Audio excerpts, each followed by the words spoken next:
Muy bien, vamos a pasar al siguiente tema. El siguiente tema tiene que ver con principios de termodinámica. Eh, Ustedes llevan una materia específicamente de termodinámica. Nosotros no vamos a adentrarnos demasiado en los conceptos que tienen que ver con esa materia que ustedes van a llevar después, pero sí necesitamos algunos conceptos que aún no han visto ustedes y lo que vamos a hacer es tomarlos de la manera más sencilla, de la manera más digerible, no tan profundos, no tan complicados, solamente tener la información necesaria para entender lo que es las bases químicas de de los bloques que vamos a seguir viendo como química ácido-base, química de complejos, precipitación y redox.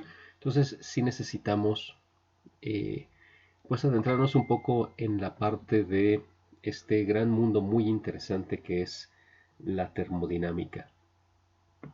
Y bueno, de, del tema anterior, cuando estábamos viendo los electrolitos, estas sales que son capaces de disolverse en agua, ¿se acuerdan que habíamos clasificado estas sales en dos?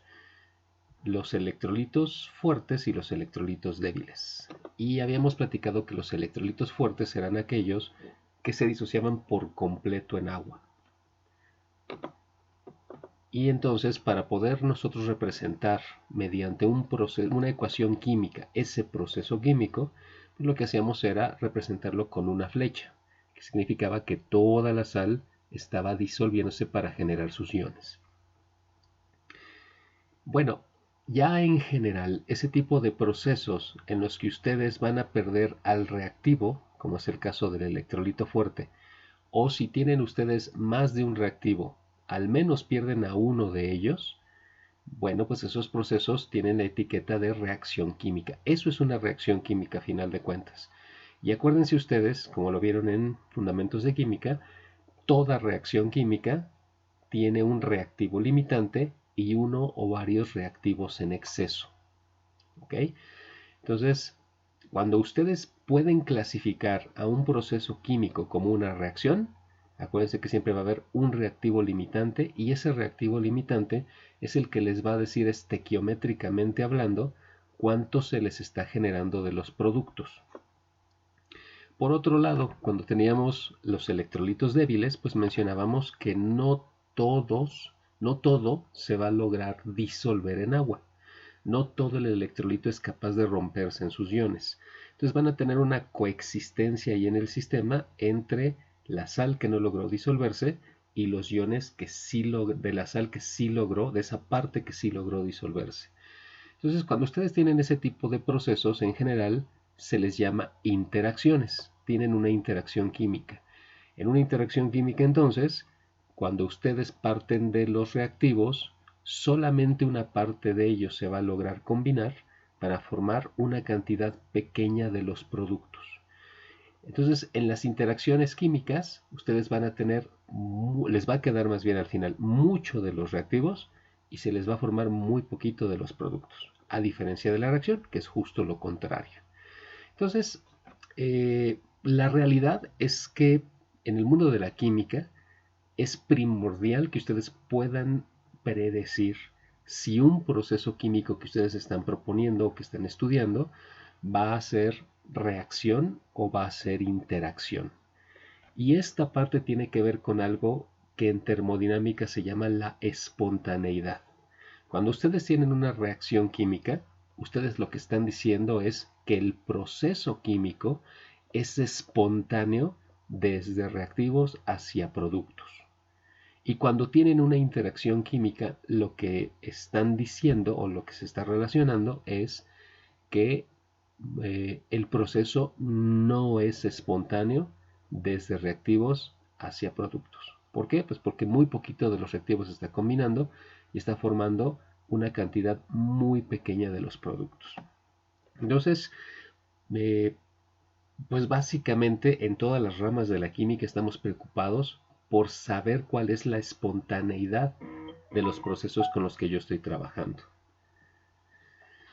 Y bueno, si yo quiero predecir si un proceso químico va a ser espontáneo o no, normalmente me tengo que aferrar a lo que son las leyes de la termodinámica, porque ellas son las que me van a ayudar a decir si el proceso que yo estoy estudiando, que yo estoy proponiendo, pues es espontáneo o no espontáneo. Esta parte es muy importante y cuando ustedes la vean en termodinámica, eh, no digo que no, las otras no sean importantes, pero pues a final de cuentas esta es la base de todo lo que sigue. Ténganla muy presente, entiéndanla muy bien, porque pues esto tiene una aplicación muy fuerte tanto en investigación como en la industria. En la industria, y bueno, ustedes si han tenido ya laboratorios de química orgánica, se han dado cuenta que pues les piden el rendimiento de sus reacciones. El rendimiento justo tiene que ver con cuánto están obteniendo al final de los reactivos, perdón, de los productos, que es algo necesario en la industria química. En la industria química les interesa mucho si ustedes están haciendo reaccionar algo en un proceso, que su rendimiento sea alto para que la industria obtenga una mayor cantidad de producto. Y pues obviamente eso se refleja, tiene un reflejo muy fuerte en la parte económica, en la parte que tiene que gastar la industria para obtener sus productos a final de cuentas. Entonces, eh, pues en la industria ustedes necesitan reacciones, no interacciones, reacciones que les permitan generar rendimientos de porcentajes muy altos, ¿sale? Y bueno, pues en investigación generalmente también es deseable, dependiendo de lo que ustedes quieran, tener un sistema de reacción química, aunque bueno, también en ciertas situaciones es necesario trabajar e involucrarse con interacciones químicas. Pero bueno, todo lo que nosotros vamos a hacer es tomar lo que son las leyes de la termodinámica. No vamos a definirlas ni a aprendérnoslas, solo vamos a tomar las partes importantes que hay dentro de ellas, que nos van a ayudar justo a predecir si un sistema va a ser espontáneo o no espontáneo, va a ser reacción o va a ser interacción. Y bueno, de acuerdo a la termodinámica, pues hay diferentes energías que están involucradas en lo que va a ser un proceso químico. Y bueno, vamos a ver la primera energía, que a lo mejor pues es la que más conocemos, que está relacionada justo a procesos químicos, que es el calor. Ya sabemos nosotros que hay muchos procesos, lo sabemos empíricamente y en algún laboratorio que ya hayamos llevado, pues hay algunos procesos que generan calor, nosotros sabemos que generan calor, o hay otros que pareciera que toman calor de pues lo que está eh, alrededor de ellos, ¿no?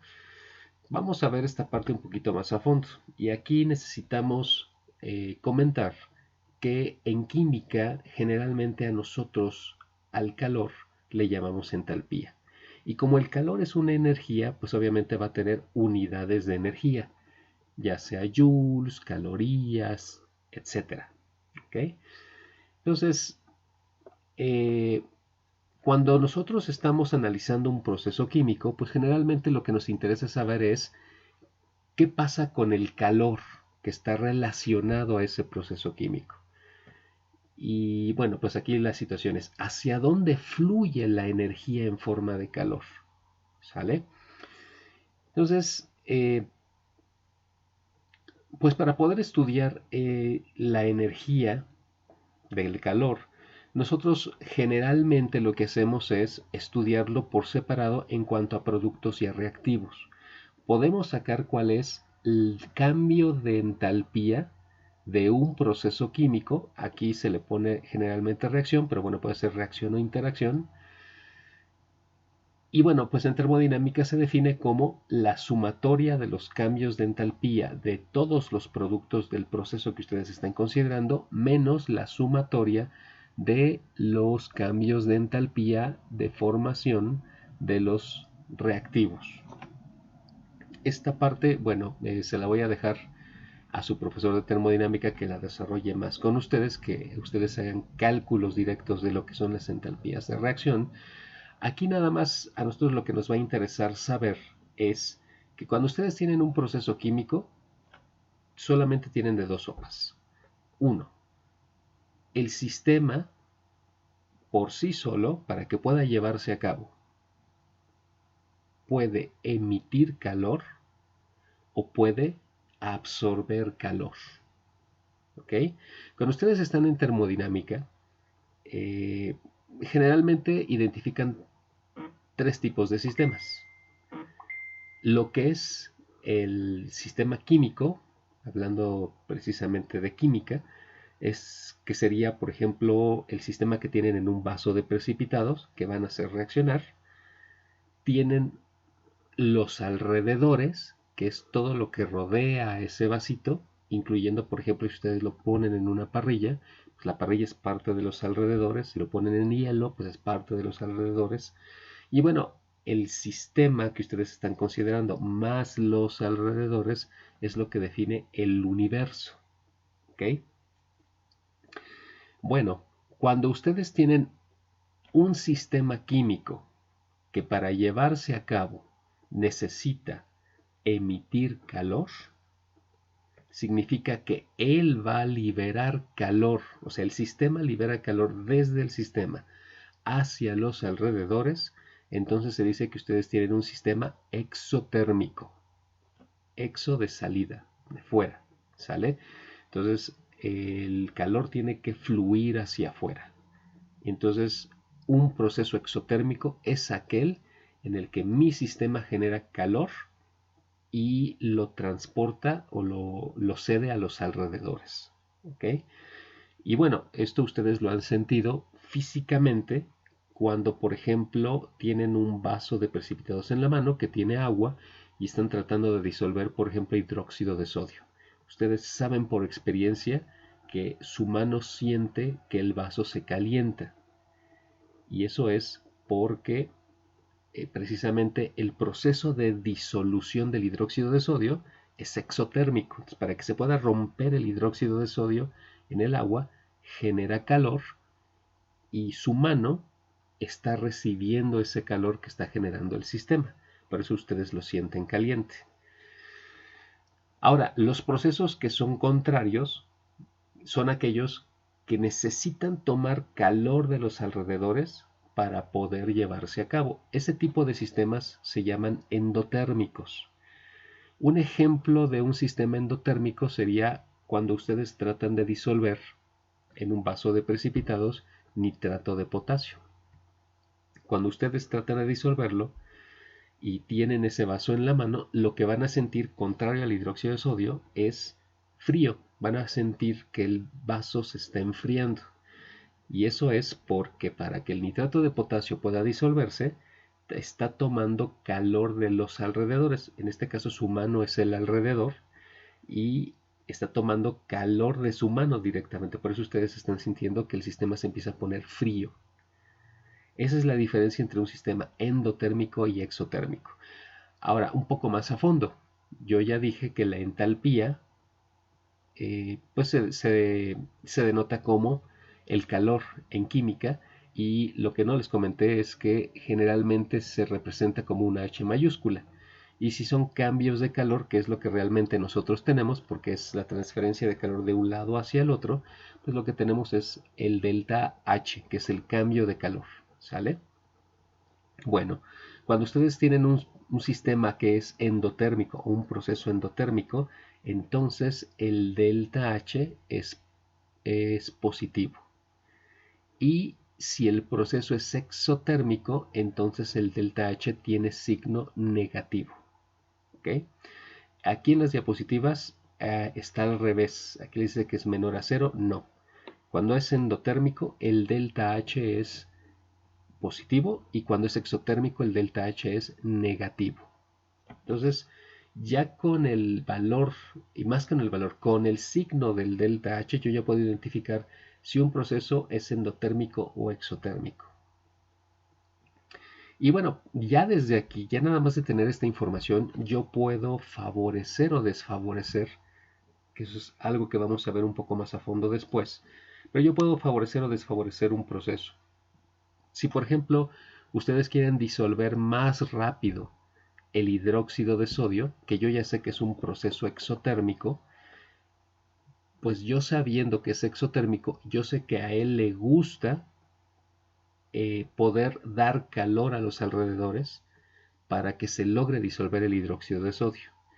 Entonces, la forma en la que yo puedo facilitar esto, pues es poniéndolo en un sistema con unos alrededores muy fríos, para que así el calor pueda fluir más fácilmente desde el vasito hacia afuera.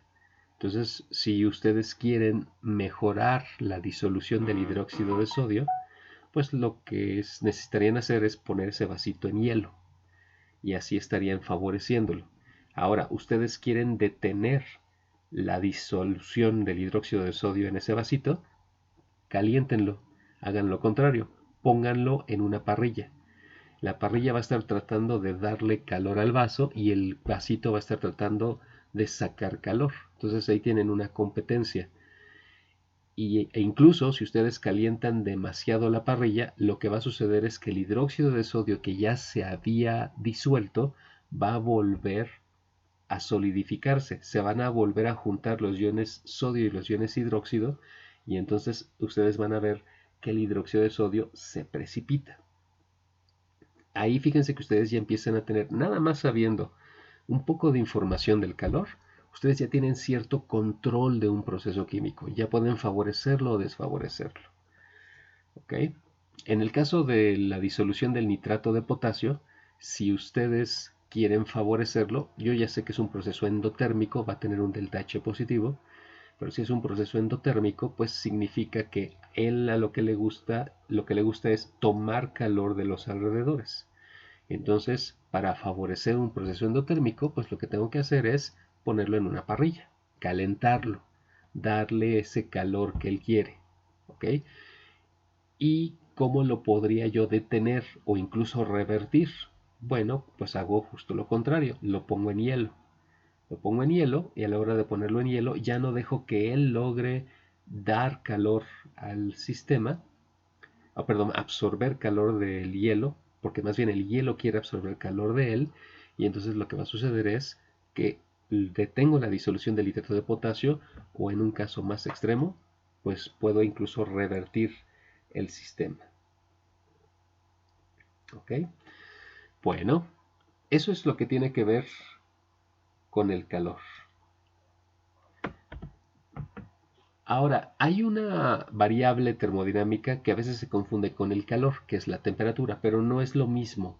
La temperatura es más bien un potencial, es el potencial que puede permitir que haya un flujo de calor. ¿Ok? A lo mejor ustedes, si han ido al Universum, pues han estado en la sección que tiene que ver con calor y temperatura, y justo les explican un poco a fondo esta diferencia. Pero bueno, ustedes ya saben que si ustedes tienen dos cuerpos que estén a la misma temperatura, la física les dice que no va a haber un flujo de calor. O sea, no hay un flujo de calor de uno a otro. Naturalmente, el calor fluye de un cuerpo que está a mayor temperatura hacia otro cuerpo que está a menor temperatura. Entonces, en ese preciso instante, cuando un cuerpo que está a una temperatura alta encuentra otro cuerpo que está a una temperatura más pequeña, espontáneamente va a haber un flujo de calor desde el sistema de mayor temperatura al de menor temperatura. Nunca al revés. Esa es parte de las leyes de la termodinámica. Entonces, el calor es una energía que tiene unidades de energía, joules, calorías, y la temperatura es un potencial para que yo pueda saber si va a haber un flujo de calor. Y pues normalmente la temperatura se llega a medir, pues, ustedes saben, en grados centígrados, grados Fahrenheit, grados Kelvin. Entonces no es lo mismo. Pero la temperatura es un parámetro muy importante en termodinámica y va muy de la mano con lo que es la entalpía. Otra variable muy importante en termodinámica es la entropía. Y bueno, la entropía es un tipo de energía que es un poco difícil de entender. Pero, y bueno, ha provocado muchas discusiones ya hablando de termodinámica muy especializada, muy profunda, que tiene que ver con situaciones de teoría del caos. Pero bueno, nosotros vamos a pegarnos a las definiciones clásicas que tienen que ver con la entropía. A final de cuentas, esta energía, esta entropía, que se denota como S mayúscula, lo que trata de hacer es medir el orden o el grado de desorden que hay en un sistema. Puedo hablar de un desorden en el sistema o en los alrededores o en el todo, que es el universo. ¿Sale? Y bueno, de acuerdo a las leyes de la termodinámica, todo sistema tiende a un orden. Si ustedes tienen un sistema desordenado, lo que va a hacer ese sistema espontáneamente es hacer lo necesario para lograr un orden. Eso significa que va a haber un cambio de entropía. Ustedes van a tener un valor de energía entrópica o un valor de entropía cuando el sistema está desordenado, y entonces cuando el sistema se ordena va a cambiar su valor de entropía. Generalmente trata de minimizar esa entropía, de minimizar ese desorden. Y bueno, en química nosotros lo podemos entender como que tengo un reactivo que está muy tranquilo, de repente lo mezclo con otro reactivo, los dos se van a empezar a pelear, es decir, provoqué un desorden en el sistema en el momento en el que los mezclé a los dos, y eh, pues al final esto tiene que evolucionar, es decir, para nosotros los químicos tiene que reaccionar de forma que llegue un momento en el que alcance un orden, y en ese momento, cuando alcanza ese orden, se detiene la reacción. ¿Sale? Entonces, pues ya considerando estas tres variables muy importantes que son la entalpía, la temperatura y la entropía, pues con estos tres yo puedo predecir si un sistema químico va a ser espontáneo o no va a ser espontáneo. No me voy a meter en muchos problemas. Aquí voy a necesitar que ustedes me crean este desarrollo que está aquí en esta diapositiva. La situación es esta. Ustedes tienen el cambio de entropía del universo y se puede definir como la entropía, el cambio de entropía de mi sistema más el cambio de entropía de sus alrededores. Esta es una ecuación. Hay otra ecuación que me dice que la entropía de los alrededores es igual a el delta, el cambio de entropía del sistema, el delta H del sistema, negativo entre la temperatura. Entonces, si yo sustituyo esta definición del delta S de los alrededores en la primera ecuación, pues entonces me va a quedar así. El delta S del universo es el delta S del sistema menos el delta H del sistema entre la temperatura. Si yo multiplico cada uno de estos términos por temperatura, pues me va a quedar la ecuación que está aquí abajo. ¿Ok? Bueno, esta parte que está a la izquierda, que es la temperatura por el delta S del universo, es lo que nosotros llamamos en termodinámica la energía libre de Gibbs, y lo denotamos con una G mayúscula. El cambio de energía libre de Gibbs se denota como delta G. Entonces, fíjense que el delta G, que es esto, que tiene que ver con el todo, con el universo, ese delta G depende, gracias a lo que hice aquí matemáticamente, depende única y exclusivamente de la información que yo tengo del sistema. Depende de la entropía del sistema, depende de la entalpía del sistema y de la temperatura. Entonces, lo que nosotros estamos haciendo aquí es obtener un nuevo tipo de energía, que es el delta G, que contiene información de temperatura, entropía y entalpía del sistema. Y entonces ese delta G me va a dar la información resumida de estos tres y combinada, y digamos que es una variable que, como reúne toda la información, de una forma más segura me va a decir si mi proceso es espontáneo o no es espontáneo. ¿Se va a llevar a cabo o no se va a llevar a cabo? Este amigo que está aquí es el que precisamente propuso este desarrollo, y es pues Gibbs, a final de cuentas, un pilar en la ciencia que es la termodinámica. Entonces, podemos profundizar mucho en la energía libre de Gibbs. La energía libre de Gibbs de una reacción pues la tomo normalmente igual que como hicimos con la entalpía, el cambio de la energía libre de Gibbs de los productos, la sumatoria de ellos, menos la sumatoria de la energía libre de Gibbs de los reactivos, considerando sus coeficientes estequiométricos de los productos y los reactivos. Y pues entonces a través de esta ecuación yo podría calcularlos. Pero igual que con la entalpía, no necesito llegar tanto a eso. Lo único que necesito es conocer el signo del delta G. Esta tabla resume toda la información que les he dado hasta el momento, aunque bueno, yo voy a concentrarme ahorita en esta parte.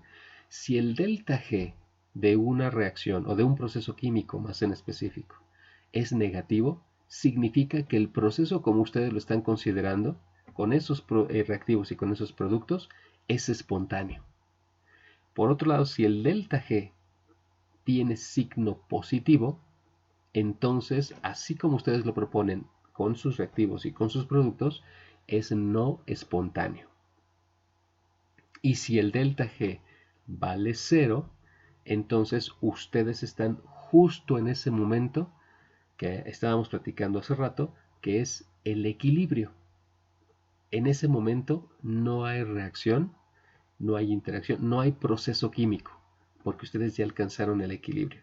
Acuérdense que de acuerdo a la definición de entropía, ustedes tienen un desorden químico, tienen un proceso asociado y ese proceso, que es lo que yo llamo reacción o interacción, es lo que me va a llevar a un nuevo orden. ¿Ok? Y cuando yo llego a ese orden, que es el equilibrio, el proceso se detiene. Ahora, también necesito que me crean esta parte. ¿Sale? El delta G, la energía libre de Gibbs, también se puede definir matemáticamente mediante la ecuación que está aquí abajo. El delta G de un sistema es igual a su delta G medido en condiciones estándar, más R, que es la constante universal de los gases, por T, que es la temperatura en grados Kelvin, por el logaritmo natural de Q, donde Q se define como el cociente de reacción. ¿Qué es ese cociente de reacción? Bueno, el cociente de reacción se define de esta forma. Si ustedes tienen un proceso químico, por ejemplo tienen A moles de A que se va a combinar con B moles de B y me va a generar C moles de C y D moles de D. Bueno, el cociente de reacción de este proceso es las concentraciones molares de los productos multiplicadas y elevadas a sus coeficientes estequiométricos entre las concentraciones molares de los reactivos multiplicadas y elevadas a sus coeficientes estequiométricos. Entonces, para este proceso que está aquí en específico, este sería su Q, su cociente de reacción. Así se define el cociente de reacción. Esta Q aplica en cualquier momento de su sistema, excepto en el equilibrio. Es decir, Q se puede calcular cuando su proceso no está al equilibrio. Va a llevarse a cabo esa reacción o interacción que ustedes necesitan justo para alcanzar el equilibrio. Ahora, cuando su sistema ya alcanzó el equilibrio, entonces ustedes ya detuvieron el proceso y van a tener cierta cantidad fija tanto de los reactivos como de los productos. Entonces, justo en ese momento, con esas cantidades que me quedaron al equilibrio, yo puedo calcular otro cociente de reacción. La diferencia es que este nuevo cociente de reacción lo estoy calculando con las concentraciones ya en el equilibrio de mi proceso. Y cuando yo hago ese cálculo con concentraciones al equilibrio, ya lo que estoy calculando no le llamo Q, ahora es K. Y K se llama constante de equilibrio para especies en solución acuosa. Y como depende de la concentración molar, le llamamos K subíndice C, constante de equilibrio que depende de concentraciones molares. Entonces, fíjense que Q y K se definen exactamente igual, excepto que Q es en cualquier momento fuera del equilibrio y K es justo cuando yo ya alcancé el equilibrio. Y bueno, este valor de K pues me puede ayudar también, como el delta G, a saber si un proceso va a ser espontáneo o no espontáneo. Y el valor de Q, pues normalmente lo que me va a ayudar a decidir es si estoy o no estoy al equilibrio, que es lo que vamos a ver en un rato. Una particularidad de K es que generalmente los procesos químicos solo tienen un valor específico de K. O sea, por ejemplo, la disociación de ácido acético en agua tiene un valor de K determinado. O sea, solamente hay un valor de K para ese sistema. La disociación, por ejemplo, de ácido benzoico tiene otro valor de K. ¿Qué significa esto que tenga un solo valor de K? Que si ustedes disuelven cierta cantidad, por ejemplo, de ácido acético en agua, el ácido acético se va a disolver, el ácido acético se va a romper, digamos, para disolverse se rompe y genera iones hidrógeno H+, y los iones acetato. Entonces, este proceso de rompimiento se va a dar hasta que el sistema alcanza el equilibrio. Y si ustedes, independientemente de cuánto hayan puesto a disolver, si ustedes pueden saber cuáles son las concentraciones que les quedaron al equilibrio, se van a dar cuenta que siempre se cumple un valor de K. No importa si disolvieron 1 mililitro, si disolvieron 5 mililitros o 10 mililitros, no importa la cantidad, al final, cuando esto alcance el equilibrio, se van a repartir estas concentraciones al equilibrio de forma que se cumpla un valor específico de K. Por eso a veces se dice que la constante de equilibrio de un determinado proceso es como una huella digital, porque ya tengo ahí un valor que es prácticamente único. Esto no es del todo cierto, hay algunos procesos que tienen valores muy cercanos, pero pues sí podemos decir con confianza de que hay diferencias muy grandes entre la mayoría de los reactivos que se manejan comúnmente en el laboratorio. Ok, ahora si regresamos a las ecuaciones que estábamos viendo con respecto al delta G, esta en específico, fíjense, si yo ya estoy en el equilibrio, entonces significa que Q ya no es Q, es K. Y entonces, en la ecuación principal que yo tenía, puedo cambiar el logaritmo de Q por logaritmo de K. Pero también el delta G vale 0 cuando estoy al equilibrio. Entonces, la forma correcta de expresar la ecuación cuando yo estoy al equilibrio es esta. 0 es igual al delta G estándar más RT por el logaritmo natural de K. Y bueno, pues aquí puedo despejar delta G estándar y me quedaría esta ecuación. Entonces, si yo conozco el delta G estándar de un proceso, pues yo puedo conocer su constante de equilibrio y viceversa. Entonces, cuando ustedes están fuera del equilibrio, nada más para rematar la idea, tienen que utilizar esta ecuación, que es la general, y cuando ustedes alcanzan el equilibrio, como el delta G vale 0 y Q ya no es Q sino se convierte en K, entonces les queda que el delta G estándar es igual a menos RT logaritmo natural de K. Y bueno, con esto ya pues estamos introduciendo nuevas variables desde el punto de vista termodinámico. Nosotros vamos a estar trabajando mucho con lo que son las constantes de equilibrio. Vamos a ver que en cada diferente tipo de química que vamos a ver, la química ácido-base, la química de complejos, precipitación y de redox, pues vamos a tener procesos químicos que van a tener un determinado valor de K. Y en los libros, así como sucede con el delta H, el delta G, el delta S, pues lo que vamos a tener es tablas con valores de constantes para diferentes procesos. Y las iremos manejando conforme vayamos avanzando en los diferentes tipos de químicas. Y bueno, aunado a esta situación de la espontaneidad, pues nosotros cuando estábamos viendo ahorita la parte de la entalpía, les comenté que pues ya conociendo cómo es el signo de la entalpía, yo puedo saber si es endotérmico o exotérmico el proceso y que incluso yo puedo o ayudarlo o detenerlo. Es decir, puedo hacer justo lo contrario a lo que él quiere o lo puedo ayudar o lo puedo detener. Ya tengo cierto control sobre el sistema. Bueno, Pues precisamente esto tiene que ver ya desde un punto de vista más formal hacia dónde se está dirigiendo el proceso químico que ustedes están planteando. Ustedes generalmente lo que desean es que de reactivos esto se mueva hacia productos, pero pudiera ser, como lo que les acabo de platicar ahorita, que si ustedes cambian las características del sistema, de productos ustedes se regresen hacia reactivos. Es decir, ahora los productos vendrían siendo los nuevos reactivos y les van a producir los reactivos que ustedes estaban considerando antes, ya serían productos.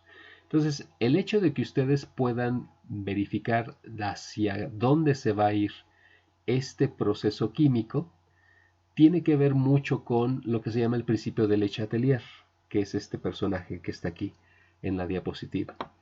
Le Chatelier lo que les dice es, cuando ustedes tienen un sistema que está al equilibrio y de repente ustedes lo llegan a perturbar de alguna forma, es decir, lo sacan del equilibrio, entonces, de acuerdo a las leyes de la termodinámica, el sistema va a tratar de compensar ese cambio que ustedes hicieron y va a tratar de alcanzar un nuevo equilibrio. ¿Cómo puedo perturbar yo un sistema? Pues de muchas formas. Yo, por ejemplo, puedo tener una mezcla de A, B, C y D que están al equilibrio. Es decir, tengo coexistiendo en el equilibrio a mis reactivos y a mis productos. Ya sea que tenga muchos productos o muy poquitos productos. Que haya habido una reacción o una interacción. Pero bueno, al final de cuentas yo los tengo coexistiendo a todos. Y estoy al equilibrio. Entonces, ¿cómo puedo yo sacar a este sistema del equilibrio? Pues muy fácil. La primera opción es agrégale alguno de tus reactivos o de tus productos que ya tienes ahí coexistiendo. Por ejemplo, si yo ya tengo todo esto al equilibrio, ya tengo las cantidades al equilibrio de cada uno, ¿qué tal que le agrego una mol extra de A? Si yo le estoy agregando un exceso de A, inmediatamente lo estoy sacando del equilibrio. ¿Y qué va a tratar de hacer él de acuerdo al principio de Le Chatelier? Bueno, si tú agregaste más de A, yo voy a tratar de gastar esa A para establecer un nuevo equilibrio. Y si yo agregué A, Le Chatelier me dice que esto se va a tener que desplazar hacia la derecha, hacia acá, para que entonces yo pierda la A que agregué en exceso y otra vez alcance el equilibrio. Entonces, esto es como un resorte. En el momento en que ustedes perturben el sistema, él va a hacer lo contrario, de manera que vuelva a alcanzar el equilibrio. Lo mismo pasa si yo agrego, por ejemplo, un exceso de alguno de los productos. Si agrego D, pues entonces el sistema se sale automáticamente del equilibrio y entonces para compensar esa perturbación que yo hice, se tendría que mover espontáneamente hacia generar más de los reactivos para compensar ese aumento que yo puse en D. ¿Qué pasa, por ejemplo, si el sistema es exotérmico? Si yo ya sé que este proceso químico que está aquí tiene un delta H con signo negativo, es exotérmico, y yo lo pongo en hielo. Bueno, pues al momento de ponerlo en hielo, estoy favoreciendo que el calor fluya de mi sistema hacia el hielo, porque el hielo está a una temperatura muy baja. ¿Te acuerdas? Potencial. La temperatura es un potencial. Entonces, el momento de poner el hielo, estoy favoreciendo ese flujo de calor. Estoy favoreciendo mi sistema. Entonces, eso significa que si yo tengo mi sistema al equilibrio y lo pongo en hielo, pues lo que yo voy a hacer es ponerlo en un ambiente que es más amigable para él y lo que va a hacer es desplazarse automáticamente hacia la derecha. Va a generar más de los productos. Por el contrario, si ustedes tienen un proceso endotérmico, pues entonces el modo de favorecerlo, es decir, de que si ya está el equilibrio y yo quiero producir más del producto, sacarlo del equilibrio para moverlo hacia acá, pues entonces lo que yo tendré que hacer es ponerlo en una parrilla. Como lo habíamos platicado cuando estábamos haciendo la parte de entalpía. Ahora, ¿qué pasa en el caso de la presión? Bueno, en el caso de la presión, si ustedes están trabajando, por ejemplo, en Cancún, a una atmósfera de presión, será lo mismo que trabajar en Pachuca, donde tenemos una atmósfera más pequeña, pues realmente sí, porque se considera que las soluciones acuosas son incompresibles, es decir, no importa qué presión ustedes le ejerzan al líquido donde está su solución, el volumen no va a cambiar. Y si no cambia el volumen, acuérdense que las concentraciones molares se definen como moles entre volumen.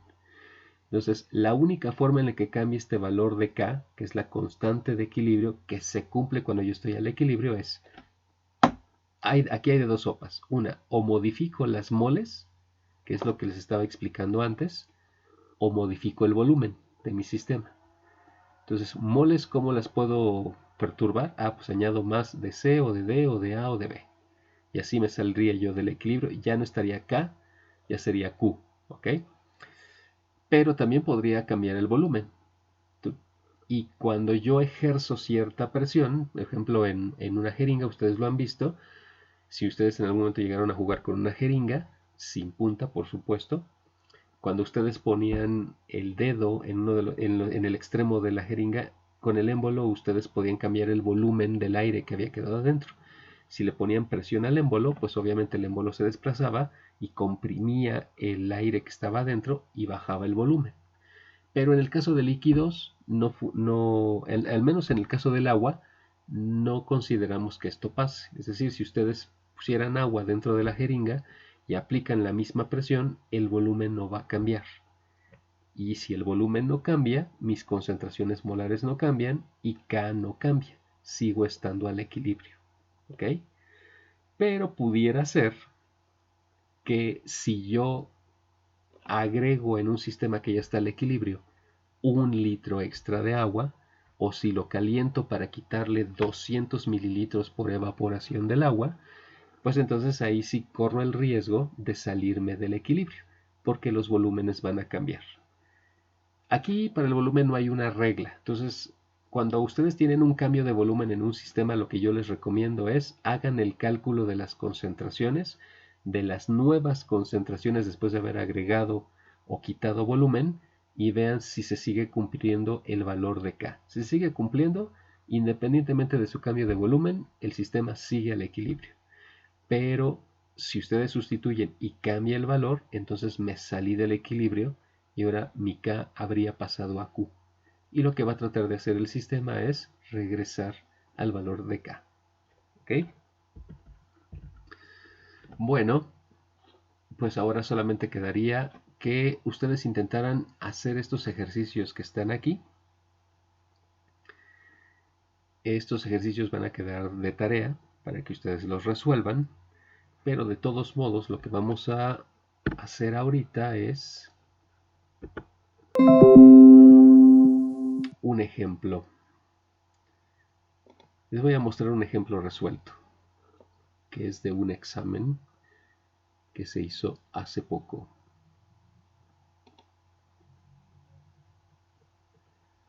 Okay. Vamos a ver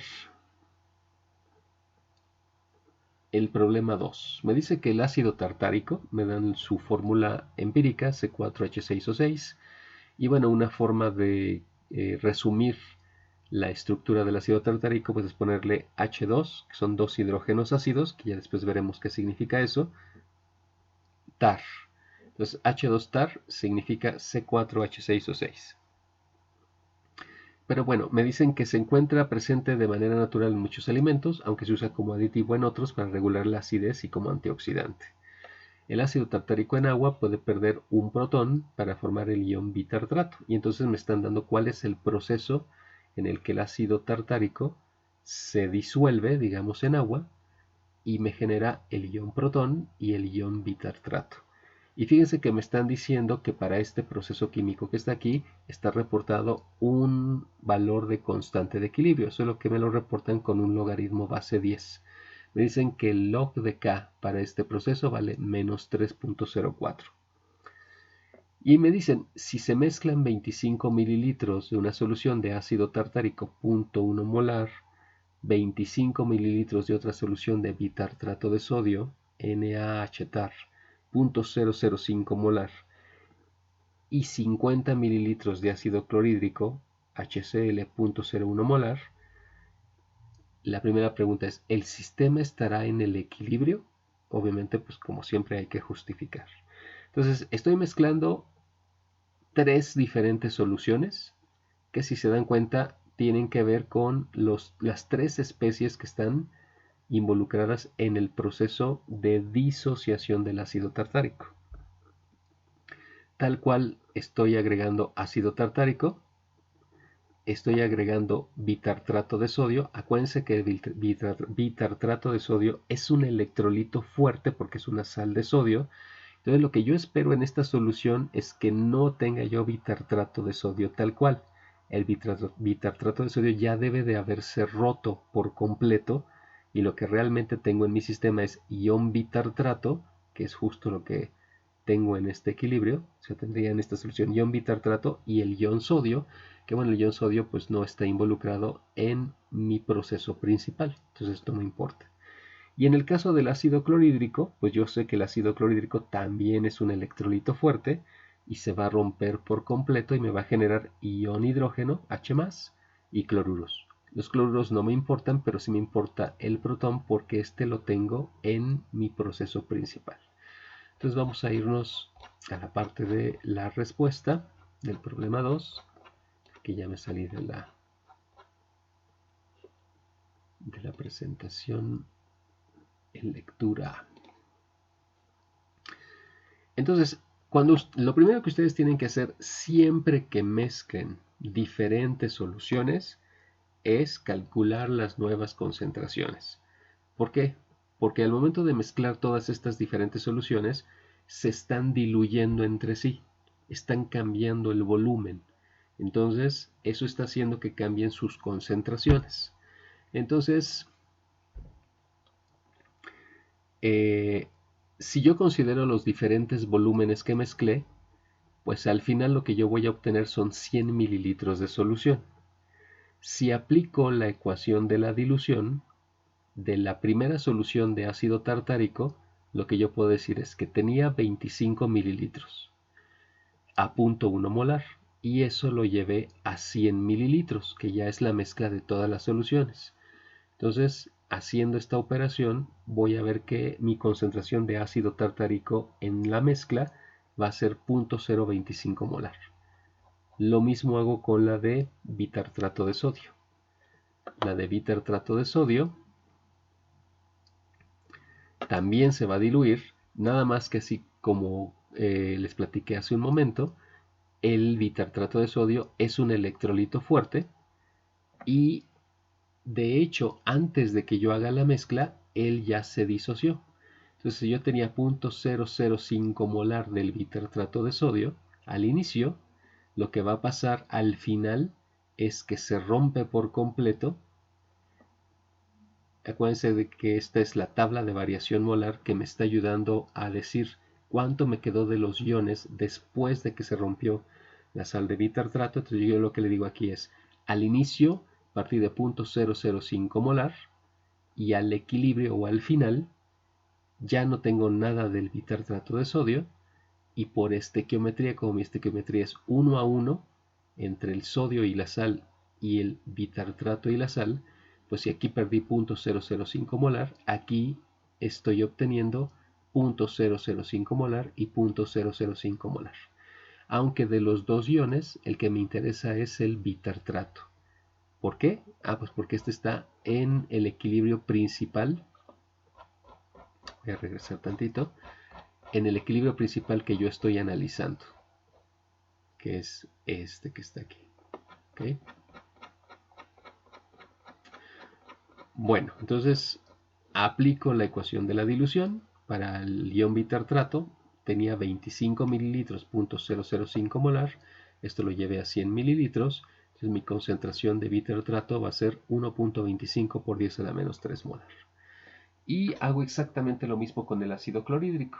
El ácido clorhídrico yo lo tengo en una solución 0.01 molar al inicio, pero esto es un electrolito fuerte, se va a disociar por completo en protones y en cloruros. Eso significa que al final o al equilibrio, cuando esto se haya roto completamente, pues prácticamente no tengo nada de ácido clorhídrico, y lo que se me forma es 0.01 molar de ion hidrógeno y 0.01 molar de cloruros. No me importan los iones cloruro, pero sí me importa el protón porque está dentro del equilibrio principal que estoy analizando. Entonces, pues otra vez aplico la ecuación de la dilución. Tenía 50 mililitros, 0.01 molar, y lo llevé a 100 mililitros, pues mi concentración de protón va a ser 5 por 10 a la menos 3 molar. Entonces ya tengo las concentraciones de ácido tartárico, de ion bitartrato y de ion protón, después de que yo ya mezclé las tres soluciones. Y esas tres especies químicas están relacionadas entre sí con el equilibrio principal que les había mostrado hace un momento. Lo voy a volver a mostrar. Esas tres especies están relacionadas a través de este proceso que está aquí y que tiene este valor del log de K. ¿Okay? Por eso me concentro en ellas. Entonces, ya sabiendo qué concentraciones me quedaron de ellos ya después de haber hecho la mezcla, pues voy a evaluar Q, Q para el proceso principal. Q, ¿cómo se define? Bueno, para no regresarme otra vez, acuérdense que el equilibrio que yo tenía arriba o el proceso químico que yo tenía arriba era el ácido tartárico H2-tar que se disociaba para darme H-tar más protón. ¿Ok? Entonces, ¿cómo defino Q en términos de concentraciones? ¿Cómo defino el cociente de reacción? Q. Bueno, pues es la concentración molar de los productos, en este caso es el ion bitartrato y el ion protón. Acuérdense, concentraciones molares multiplicadas, elevadas a sus coeficientes estequiométricos, que bueno, en este caso son 1, entonces no hay problema, entre las concentraciones de los reactivos, concentraciones molares. En este caso solo tengo un reactivo, entonces solamente pongo aquí el ácido tartárico. Y ya está, esta es la definición de Q para el proceso principal que estoy analizando. Y lo que hago es sustituir las concentraciones molares que yo saqué arriba después de la mezcla para cada uno de los iones y del ácido tartárico que estoy manejando. Entonces, si sustituyo y hago el cálculo, me va a dar que Q es igual a 2.5 por 10 a la menos 4. ¿Qué significa eso? ¿Estoy al equilibrio o no estoy al equilibrio? Bueno, para saberlo, necesito comparar este valor que obtuve de Q con el valor de K. Si Q es igual a K, significa que con estos valores yo estoy en el equilibrio. Pero si no es igual, entonces significa que lo que yo mezclé me llevó a un sistema que no está al equilibrio y que va a tratar de alcanzarlo. Pero bueno, entonces necesitamos el valor de K. A mí me están dando el log de K. Me dicen que el log de K es menos 3.04. Entonces aquí tengo que aplicar algo de leyes de los logaritmos. Tengo que aplicar el antilogaritmo base 10 para liberar la K. ¿Cuál es el antilogaritmo base 10? La base 10. Aplico base 10 a ambos lados de la ecuación. Entonces me quedaría 10 a la log de K es igual a 10 a menos 3 a la menos 3.04. La base 10 se cancela con el logaritmo y me queda K. Ya tengo K libre. Entonces K es igual a 10 a la menos 3.04.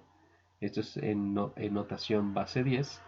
Y bueno, en la calculadora ustedes pueden hacer esta operación para que les dé la notación algebraica, que es 9.12 por 10 a la menos 4. Que bueno, más bien es notación científica. ¿Okay? 9.12 por 10 a la menos 4. Entonces, fíjense, ya tengo el valor de K, que viene reportado en tablas. Nada más que me lo daban con logaritmo, tuve que pasarlo de log de K a K libre. Y bueno, me da 9.12 por 10 a la menos 4, lo comparo con el valor de Q y pues obviamente no son iguales, lo que significa que mi sistema no está al equilibrio, que es lo que está aquí. Q no es igual a K, por lo tanto el sistema no está al equilibrio. Ahora la siguiente pregunta es, si no está al equilibrio, ¿hacia dónde se tiene que desplazar tu proceso? Ya voy a salir de la vista.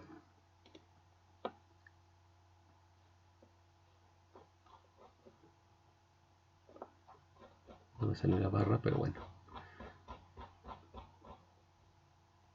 La pregunta es, si este sistema no está al equilibrio, entonces, ¿hacia dónde se tendría que desplazar para alcanzar el equilibrio? Y bueno, tratando de quitar esto, pero no puedo. Ok, voy a tener que desplazar otra vez. Entonces, recordando, Q me dio 2.5 por 10 a la menos 4. K me dio 9.12 por 10 a la menos 4. Fíjense que el valor de Q, si quiere igualar al valor de K, es decir, mi sistema está fuera del equilibrio, ¿qué va a tratar de hacer? Este valor de Q va a tratar de hacer lo posible para alcanzar este valor de K, porque cuando alcance este valor ya va a estar en el equilibrio. Todo sistema trata de alcanzar el equilibrio. ¿Ok? Bueno, si se dan cuenta, este valor es más pequeño que este. Entonces Q lo que va a tratar de hacer naturalmente es aumentar su valor hasta llegar a 9.12 por 10 a la menos 4. Ahora quiero que vean la división. Tienen al numerador, que son los productos, y el denominador, que son los reactivos. Si ustedes quisieran aumentar el valor de esta división, hay de dos sopas. O aumentan la cantidad del numerador o disminuyen la cantidad del denominador. ¿Sale? En otras palabras, si yo quiero aumentar el valor de Q para que llegue a 9.12 por 10 a la menos 4, tengo que aumentar el numerador. Y si yo digo que estoy aumentando el numerador, significa que estoy aumentando la cantidad de productos. Necesito aumentar la cantidad de bitartrato y de protón para que de 2.5 poco a poco me pueda mover a 9.12. ¿Y eso qué significa? Bueno, que si tengo que aumentar mis productos para alcanzar el equilibrio, este proceso tiene que moverse espontáneamente hacia la derecha, es decir, tiene que irse espontáneamente hacia los productos.